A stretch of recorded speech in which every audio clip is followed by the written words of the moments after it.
What's going on, guys?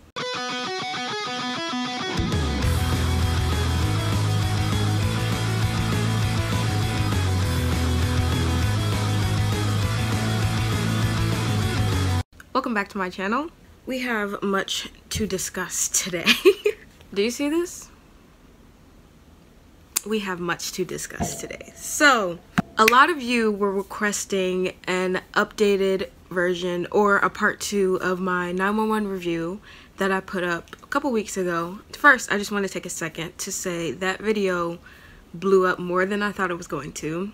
In my terms, it blew up. It's at like, last time I checked, it was at like 700 views. So that's doing very, very well on my channel. So thank you so much to everyone who watched and commented. I love to see all the people who commented and like shared their opinions, and it's just so amazing to me that it reached so many people and that so many people enjoyed it. I am so happy about that, so thank you so much. I just love to see everyone comment, sharing their opinions. Some people said I helped them to like see a bigger picture when it came to Buck and Tommy, so I'm so happy about that. So thank you so much for all you guys who watched and commented and liked. It means the absolute world to me. Also, I mentioned this in another video, but we have reached 100 subscribers, and a big part of that was because of that video. So thank you so much for everyone who subscribed. I really appreciate it, and I will try my best to continue to bring you videos and content that is entertaining to you. So today's video is going to be kind of like a part 2 of my last 911 review, because a lot of you guys requested it, and who am I to deny the people of what they want? So I'm here today to give you that. I will be reviewing episodes 9 and 10, which is the last 2 latest episodes that just came out, and there's just so much to discuss. So now I know a lot of you wanted like my follow-up opinions on Buck and Tommy, and honestly I have opinions on it, but we didn't get much of them in like these later episodes, you know, kind of because their storyline took up a lot of past episodes, but we will still be talking about them today. But a lot of the stuff we're going to be talking about also includes Eddie, because that storyline is just something I was not expecting. So we will be talking about that today too. So I think that's pretty much it for this intro. So without further ado, let's go ahead and get into the review. Okay, so we're obviously going to be starting with episode 9, and at the beginning of that episode we open with the award ceremony for the 118, and they're getting medals for when they went to go save Bobby and Athena from the capsized cruise ship. And one of the things that I wrote down that has to do with Buck and Tommy is, it was only one thing that I noticed. It's like a really small thing, but I love, like when Tommy went up to go get his medal for, you know, whatever, when they pan to Buck's face, I love that they like pan to see his reaction, because he just looks so proud of Tommy, and they're just so adorable. Firefighter pilot Thomas Kennard. Like, I love them so much. So then we, at the end of the ceremony, when they're like getting food or whatever, who is there? Captain Gerard. Why? I don't know. Who invited him to come? I genuinely don't know why he was there. Like, there was no real reason for him to be there other than that he used to be a part of the 118, but he had literally nothing to do with the cruise ship. So I'm like, who invited him and why is he here? So Buck asks Tommy. So that's him, huh? That's your old cap. Yeah, that's Gerard. The way you guys talk about him, I assumed he was dead. Only in our hearts. And then he comes over to talk to them, and he clearly has not changed at all. He asks Tommy about like why he transferred, and he tells him he transferred to Harbor, and he's like, that's right, I heard you got your wings. and I'm like, that is such, and it's like a weird thing to make fun of someone for. Like, he just likes to pick at people for no reason, and I'm like, bro, you're literally so miserable. Also, can we talk about the fact that he looks terrible? Like, he looks like he's sick, and I'm like, why does he look so bad? He's just a miserable person, and it literally clearly shows. But I also want to talk about Chimney. Chimney ate him down. Oh my gosh, he ate him down. It's good to see you didn't forget your training, Han. These floors are nice and shiny. You taught me right. Whenever I see some filth, I think of you. Chimney ate him down with that. He's just such a miserable person, and I'm like, why? Like, I'm assuming he's bitter because when Hin joined the 118 and like he was mistreating her, Tommy and all the rest of the 118 at the time reported him, as they should, and he got, I don't know if he got fired, but he just got like removed from the 118 as their captain. So he's probably bitter, but who cares? He deserved it. So after he says that, Chimney walks away, and then the look that Buck gives Captain Gerard, I was like, period, protect your man. If looks could kill.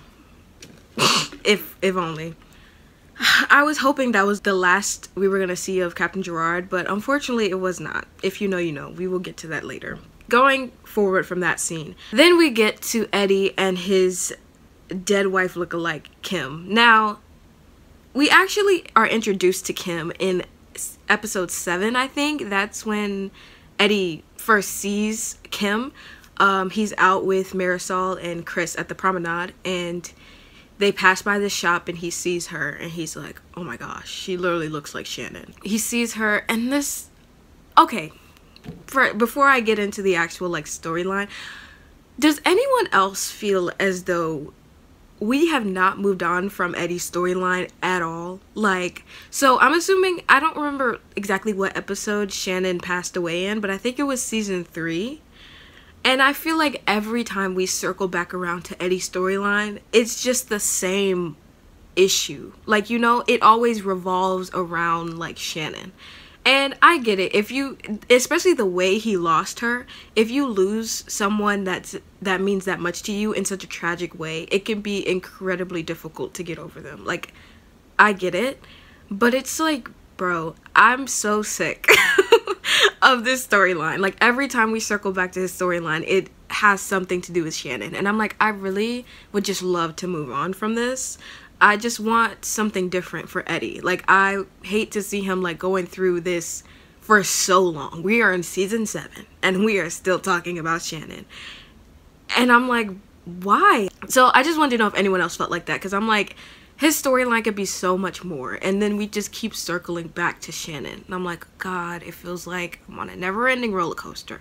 So, at the promenade, he thinks, oh, she looks like Shannon. So, you know, he doesn't obviously go up to talk to her, but, like, maybe a day or 2 later, he goes back to the promenade to, like, watch her, I guess, and she notices him, so she goes up and talks to him, and is like, oh, are you looking for something specific? Blah, blah, blah, whatever, whatever.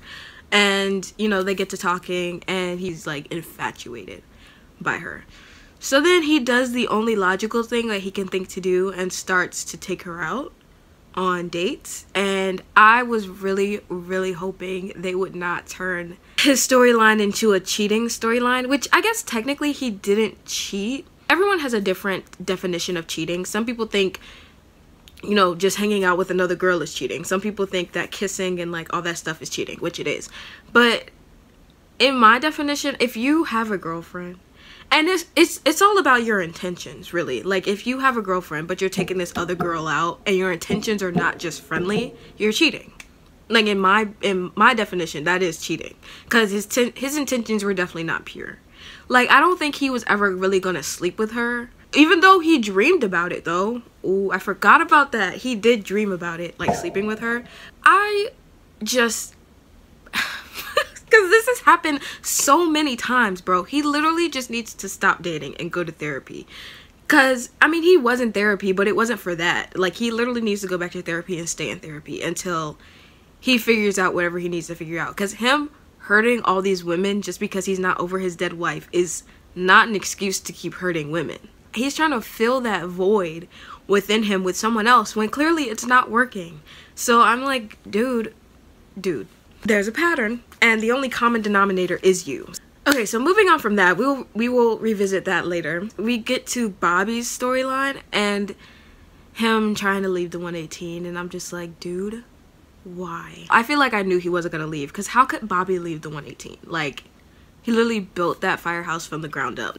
How could you just like leave? And I understand why he would want to, because so much is happening in his personal life and he's like connecting it to his work life, but I'm like, dude, no. Like, this is not the answer. Specifically, I wanted to talk about his relationship with Buck.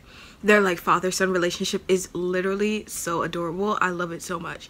He's making his rounds like kind of making sure everyone will be okay after he leaves. And he gets to Buck and he's like, oh, I'm not making dinner tonight, like you're gonna make it. I guess, like, if we remember, Buck did not know how to cook when he first got to the 118, and like he's just been picking up like stuff from Bobby, like about cooking and stuff. And I think that is so adorable, because like literally Buck sees Bobby as his father that he never had, even though his father's still alive. But was he ever much of a father? No. So Bobby was like, all right, it's my time to shine, I guess. And he stepped in, period. I love Bobby. He like cooks for the 118. He's so nervous, like he's having Bobby taste it. He's so nervous. He wants it to be perfect. And then Bobby says the most heart-wrenching line I might have ever heard him say. And he's like, my work here is done. Which obviously has a double meaning. Like, obviously, like, on one hand, he's talking about, like, him cooking. He's like, oh, my work here's done. Like, I don't need to do the cooking anymore. Like, you can be the cook. But then he's also talking about, like, his work at the 118 is done. And he also hasn't told anybody that he's leaving.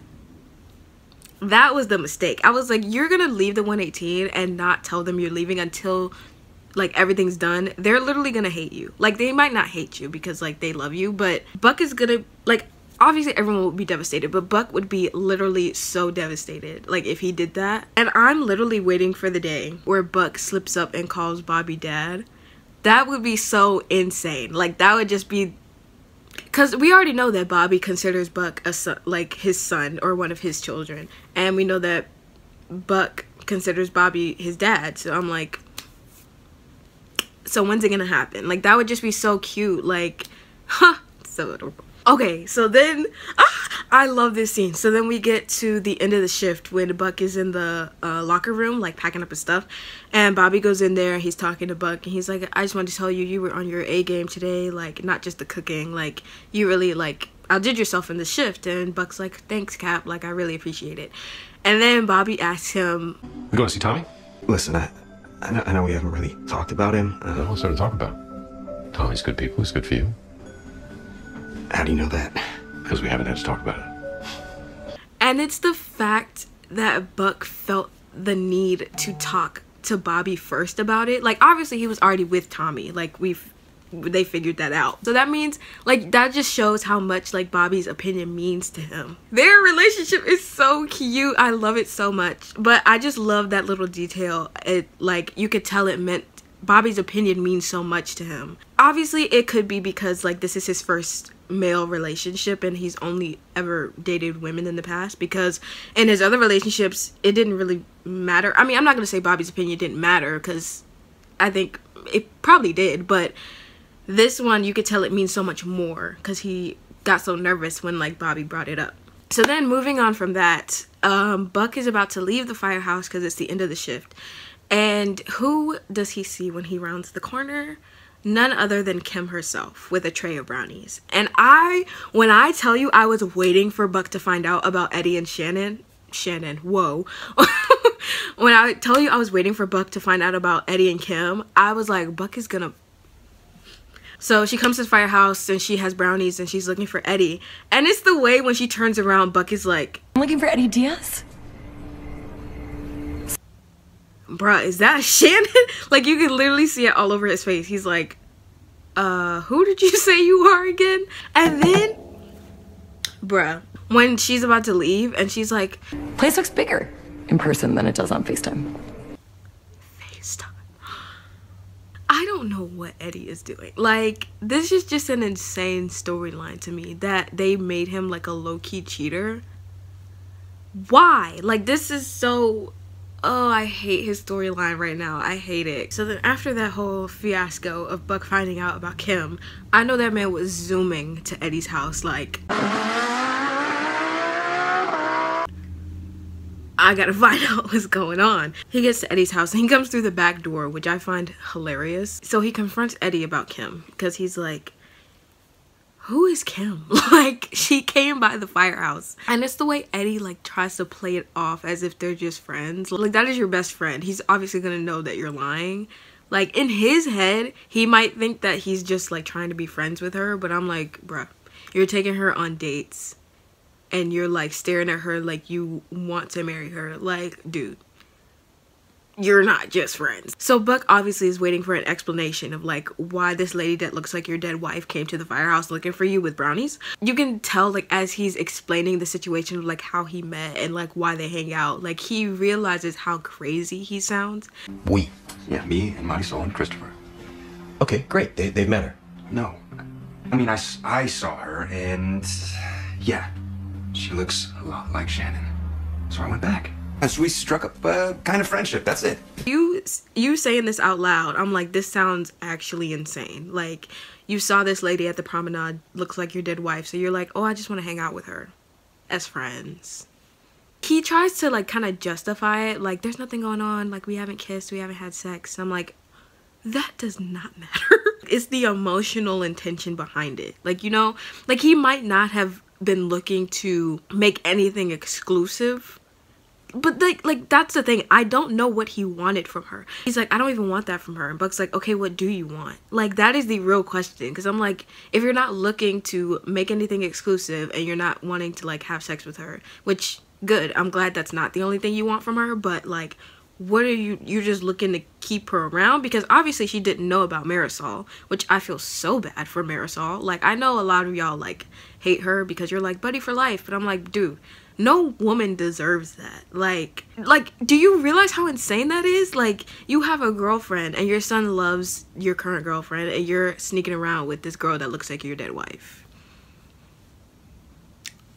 No woman deserves that. I don't care how much y'all hate Marisol, like no one deserves that. You know, as Buck is hearing him out, he's just like, dude, I'm like worried about you. And I'm like, me too, because what is going on? Like, this man needs help. Like, it's concerning at this point. Like, I'm honestly just really concerned for his well-being and mental health, and I hope in the coming season they just keep him single and like get him the help he needs, because this man, I feel like, has been spiraling since the day Shannon died. Like, he's been going through so many things just to try and cope, and none of it's working. So I'm like, you just need therapy and a nap at this point. So then he calls her over to his house while Marisol and Christopher are gone, and he tells her, which I'm so glad. I'm like, please do not drag this out any more than it needs to be dragged out. But he tells her, and she reacts, you know, reasonably. She's like, dude, if I didn't know any better, I would think this was my twin, because yeah. Like, he tells her, he's like, I like never meant to lead you on. And she's like, but you did though. Which you literally did. Like, you didn't tell her you had a girlfriend. You didn't make your intentions clear. Like, she obviously was looking for something more, while you were just like, oh, you just look like my dead wife, I want to hang out with you.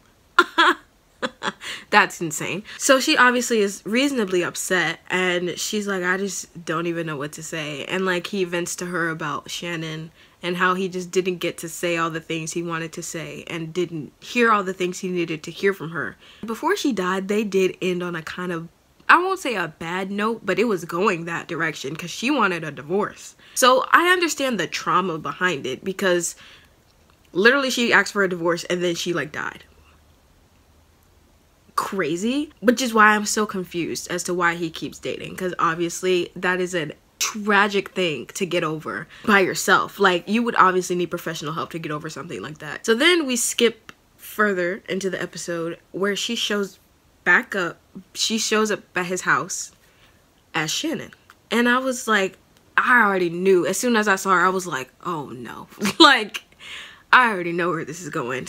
And she comes in with the haircut like Shannon. Like, the only thing that's not like Shannon is her hair color. She kept her same hair color, but she had the bangs and the haircut, and I was like, oh no. Like, oh no. So she comes in as Shannon, and she's like, I just feel like we haven't said everything we needed to say. And at first Eddie's like trying to shut her down. He's like, no. He's like, I appreciate what you're trying to do, but this is not. And she is like pushing it. She's like, just say what you need to say, like, get it off your chest. And then he breaks and he just spills everything he needed to say to Shannon. So I felt like that was not her place to do that. I understand the intention behind it of like trying to help him and helping him process through everything he needed to say to Shannon, but I just also felt like that was not her place to do that. That whole scene to me just felt like a fever dream. I was like, what is actually happening right now? me personally, I don't think she should have done that. I think she should have just left it alone and let him work through it in his own time, in his own way, because that just complicated things even more, like, as we know, because after he tells his confession and they're hugging, oh, Marisol and Christopher are back. Bro, I knew it. I was like, at some point, because I thought she was going to walk in before when he was telling her that she looked like his dead wife. No, she walks in at this point, and I'm like, that makes so much sense. So she walks in, obviously shocked, and Christopher, poor Christopher, I just feel so bad for him, because he walks in and sees her, and he's like,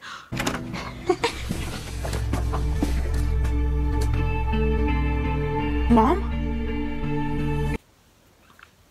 Trauma, instant trauma. Like, he needs to be in therapy too at this point. I don't know why he never put Christopher in therapy. Like, obviously, like, it was traumatic for him that he lost his wife. It was more traumatic, well, I won't say more, but like, it was as equally traumatic for Christopher that he lost his mom. Like, the person that was like in and out of his life, like, he didn't really get to see her, but he wanted her to be in his life so bad, and she was there for him when she needed him to be, and she loved him.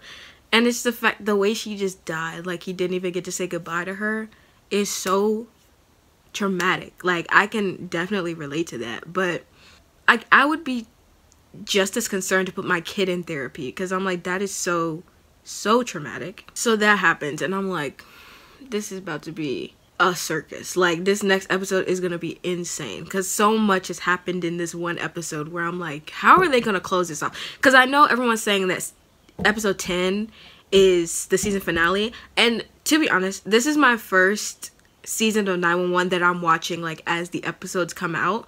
So I don't really know how this works, because I'm like, there's only 10 episodes and there's usually like 18. So I don't know if they're gonna like take like a summer break and then continue it in the fall. I don't know. If you know, let me know how that works in the comments, because I just don't know. But obviously there's gonna be more to this season, because like the way they ended it was insane. But I don't know. Let me know how that works if you know. We end episode 9 there, and this is just wow. I'm not one to crush anyone's dreams when it comes to ships and stuff. Like, I get it. I've had ships where I'm like, I want them to be together so bad, and it doesn't happen because it's just not in the cards. But at this point, if you think that Buck and Eddie are still gonna get together, like, I'm so sorry to tell you this, I just do not think it's in the cards for them. Because let's take a look at what we have laid out in front of us, right? Let's start with Buck. Buck has finally found someone that he feels very, very comfortable with, which is Tommy. If you want to know my thoughts and opinions about the whole Buck and Tommy situation, they are in my last 911 review. I talk all about them in that. So if you haven't seen that video, go ahead and go check it out.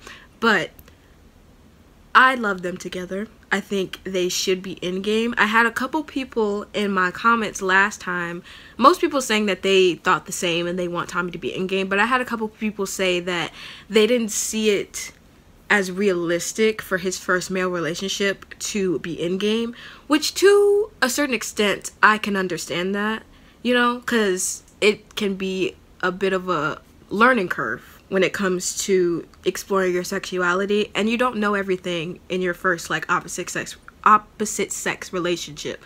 But at the same time, and then other people were kind of rebuttaling, being like, well, there have been, you know, movies and shows where that person is exploring their sexuality and it's their first opposite sex relationship and they end up together, like it becomes in-game. And I'm like, that's also true.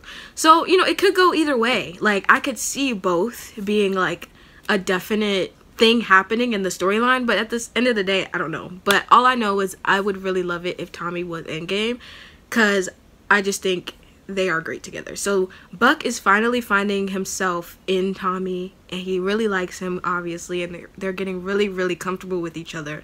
And then you got Eddie, on the other hand, that his life is literally falling apart. Like,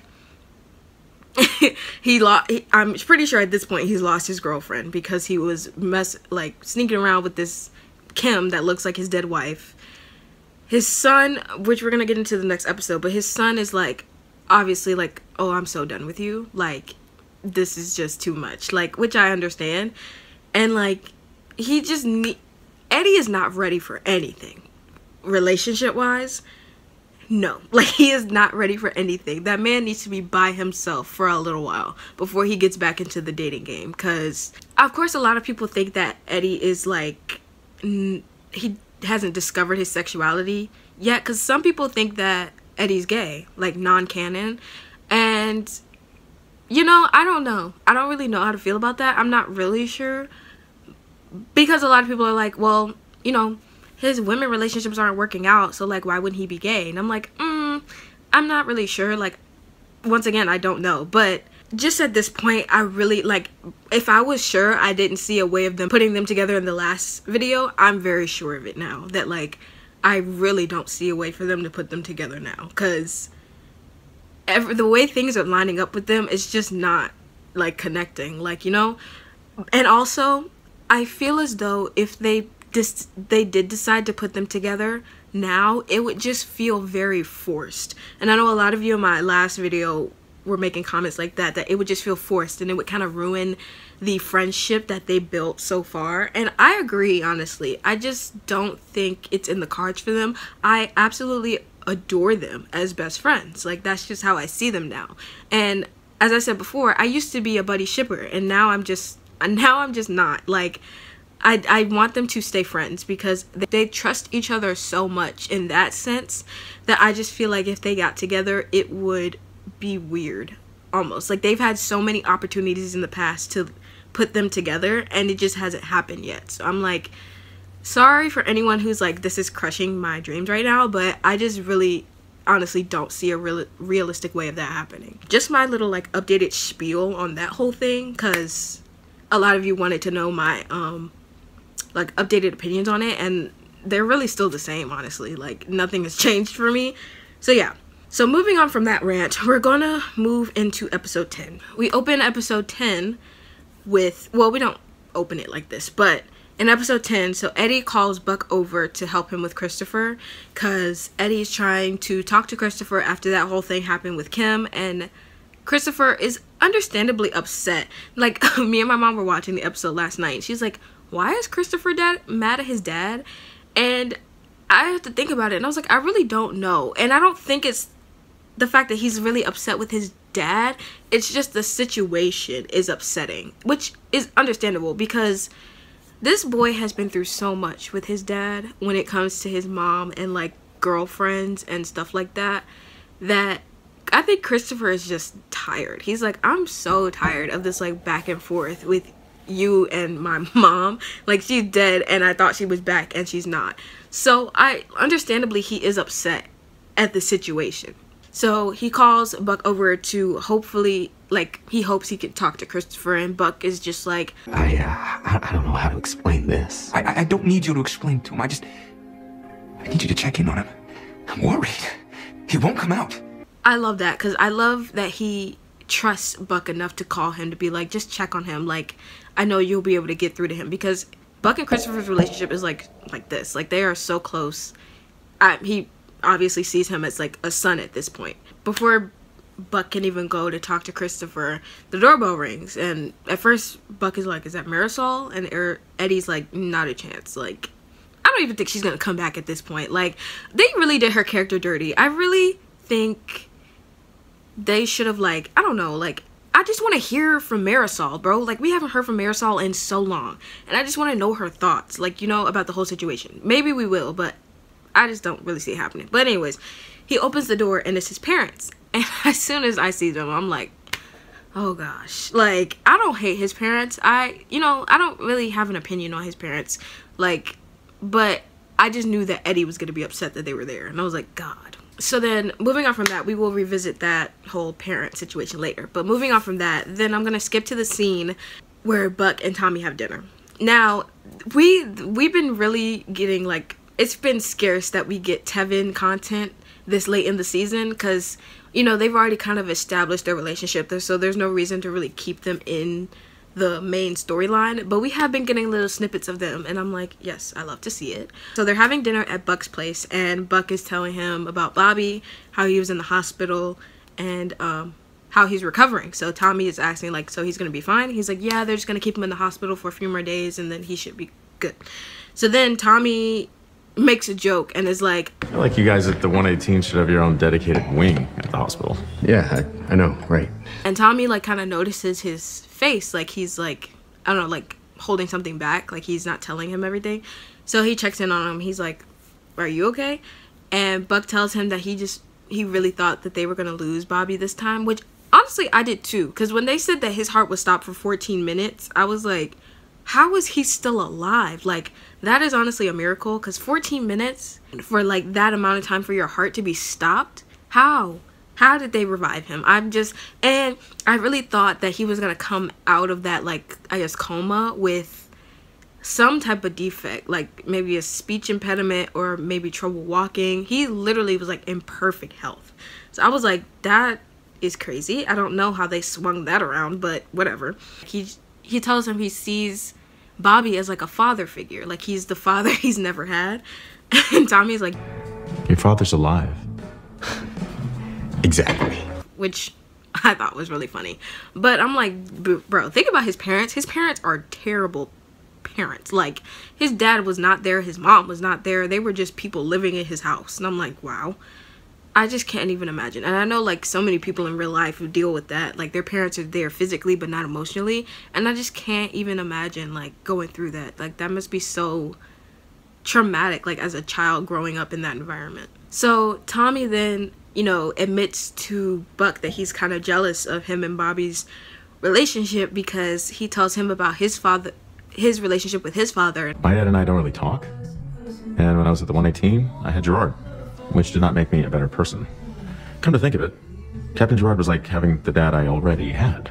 I love that. I love that they are getting comfortable enough to open up about their like pasts with each other.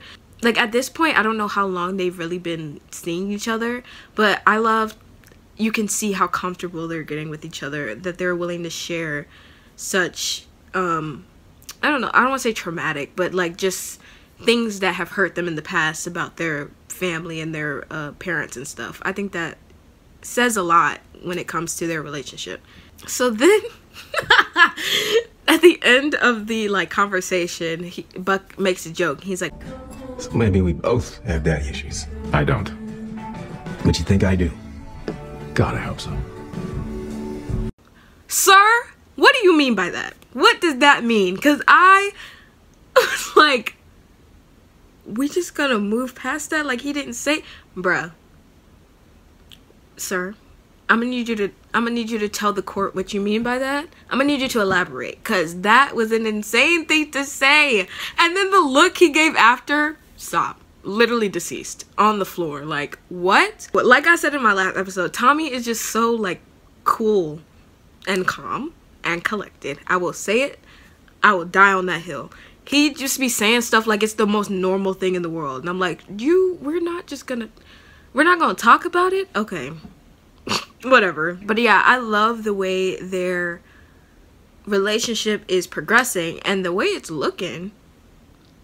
Hopefully Tommy will be coming back in season 8. I'm just saying, like, they're not making it seem like he's gonna leave, which it would just be weird if they came back in season 8 and they're like, oh yeah, Tommy's gone. What do you mean he's gone? Like, I mean, they did that with Natalia, but Natalia, like, but yeah, so the way it's looking, it looks like they're gonna keep Tommy around, and I'm really, really hoping, because I love them together. So coming to like towards the end of the episode, Eddie is talking to his parents about Christopher, and his parents tell him that Chris called them. That's why they came down from Texas to Eddie's house, and they tell Eddie that Christopher wants to come live with them in Texas. And obviously this takes Eddie by surprise, and he doesn't want him to leave. Like, because remember I don't remember what season it was, but it was earlier seasons where they came down for Eddie's moving on from his probation era in the 118, and they thought about taking Christopher back to Texas with them to live there, and Eddie was like, absolutely not, I just don't want to uproot his life like that and like take him away, because he's been moved around so much, which, you know, is understandable. At that point I was like, I agree. I don't think he should, I don't think they should take him to Texas. I think he's fine with Eddie, because Eddie, obviously he's going through a lot right now, but I don't think he's a terrible father. I think he's a quite good father to Christopher. You know, he takes care of him. He, you know, talks to him. He's a great father. And I don't think that will ever change. But it's just like he's going through so much right now that I think his priorities are not in line. You know, I think he needs to reevaluate his priorities, because his number one priority should always be Christopher, right? Because that's his son, and he needs to take care of himself too. And I just think now that Christopher wants to go to Texas with his grandparents, I actually agree. I'm like, I think it would be the best for him, because this back and forth with you and Shannon, and like, it's not good for Christopher, and it doesn't help that he hasn't been in therapy like at all.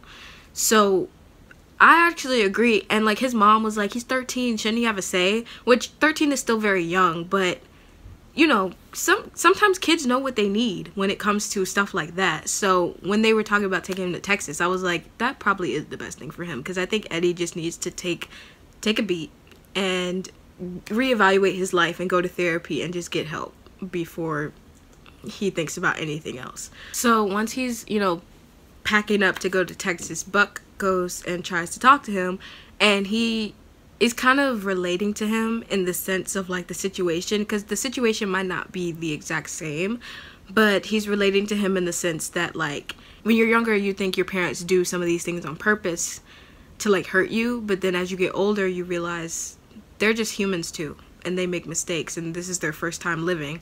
And he kind of relates to him on that front. And I think Christopher like understands, but he is just so fed up at this point. He's like, I don't even care. Like, I just want to get away. I don't want to be here anymore, which is understandable. And I understand why he would feel like that. So that whole thing happens. He still goes to Texas with his grandparents. And my mom asked me, she was like, do you think that's their way of like writing him out of the story?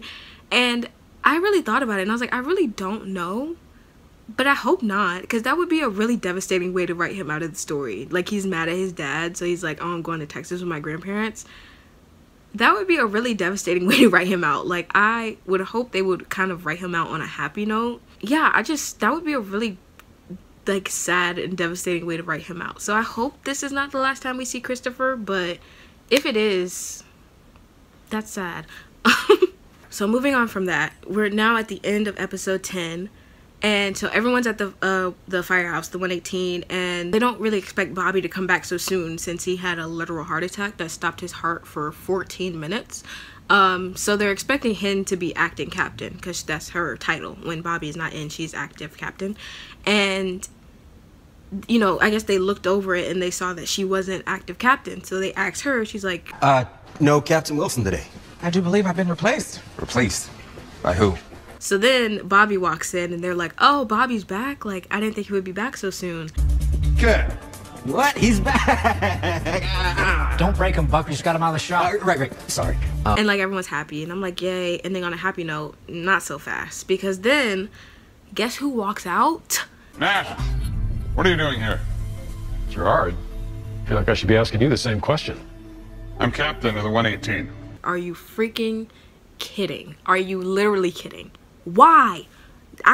Okay, so I really don't know how all of this works, like, as in like the fire, you know, stuff or whatever, but if his employees complained about him back then when he was captain, why would they make him captain again? Like, I just don't understand how that works. Do they not keep a record of like that stuff, and they're like, oh, he got, like, they complained about him as captain, so like he can't be captain again? Like, is that not how it works? I don't know. Like, if anyone knows, let me know, because I just don't know how that works. But I just find it insane that they made him captain of the 118 again, even after all of that stuff. And then he like outs Bobby, and he's like, oh, Bobby quit 2 weeks ago. And how did they not tell Bobby about it? Like, I know I guess Bobby technically quit, but I'm like, how do you not inform the former captain of the 118 that he's being replaced? Like, maybe they don't have to, but I'm like, I just feel like that would be such a necessary thing. Especially if he thinks he's going back to work. How does that information not get to him? So that's how the episode ends, as Gerard being like, I'm gonna bring order back into this firehouse, which the order was never out of order. Like, I don't know who told him that, but whatever. So that's how the episode ends, on a cliffhanger. Like, I didn't want it to end on a cliffhanger, but of course they did it anyway. So that was episodes 9 and 10. This was just a lot. And I'm really curious to see where they're gonna drive this, like what direction they're gonna drive this in, because honestly I don't know if I'm the only one that felt this way, but I felt like episode 10 was really fast paced. Like everything seemed really rushed, and I don't know why I didn't like that. But like, you know, the episode was still fine. It was just like, it just felt very fast paced and rushed, and I was like, what are we rushing for? Why? Like, I get it was like technically the season finale, but I'm like, dude. That is my review. Once again, like, I know a lot of you were kind of like looking for more like Tevin content, because that was what my last review was about. But like I said, we didn't really get that much Tevin content in these 2 episodes. So yes, I really want to talk about Eddie's storyline, and I want to hear you guys' opinion on that, because that is just so messy. And I just really hope in the coming seasons we move on from this and he can heal from this situation, because this storyline has been so drawn out over the past seasons, and I'm like, why are we still on this? Like, I just want him to really heal from that and kind of be able to move on, because I think that is what Shannon would want from him. I think she would want him to move on and like be able to take care of Christopher and stuff like that. So that is my review on the last 2 episodes of 911. I hope, once again, I hope I didn't miss anything. I just kind of took out what I felt was important to talk about. I hope you guys love this review. I know you guys are kind of liking my reviews right now, so I'm definitely planning some more reviews in the future. So do not worry, this will not be my last review. So if you guys like this review and you like this video, make sure to give it a thumbs up, subscribe, and leave a comment down below on your opinions on these last 2 episodes, whether it's about Tevin, about Eddie, about anything. I'm just open to all opinions. Let me know if you guys still like want me to keep doing these 911 reviews, like when the season comes back. I would be happy to do that, because I love this show so much. So yeah, that's pretty much it for this video. Thank you guys so much for watching, and I'll see you in the next one. Bye.